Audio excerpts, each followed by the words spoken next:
நல்ல சூரிய உதயம். ஆனா என்ன இப்படி வெயில் அடிக்குது? எப்பா முடியல. ஐ, நம்ம தக்காளி செடி நிறைய தக்காளி வந்திருக்கு.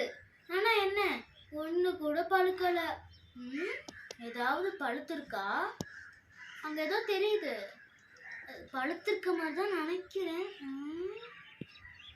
பழுத்திருக்கா?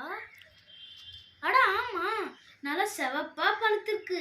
இதே மாதிரி எல்லாம் சீக்கிரமா பழுத்தா நல்லா இருக்கும். அடடா, என்னையா அது? செடி அதுக்குள்ள காஞ்சு போயிடுச்சு.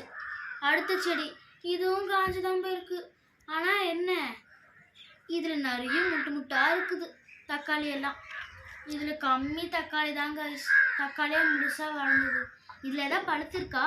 கண்டிப்பா ஏதாவது ஒன்று பழுத்திருக்கும். எதுவுமே பழுக்கல. இதுவும் சீக்கிரமா பழுத்தா நல்லா இருக்கும்.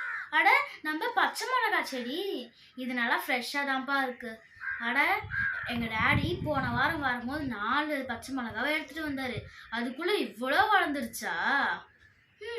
சூப்பராக வளர்ந்துருக்குல்ல, குண்டு குண்டாக இருக்குது பச்சை மிளகா. நல்லா ஃப்ரெஷ்ஷாக அங்கங்கே பூ கூட இருக்குப்பா.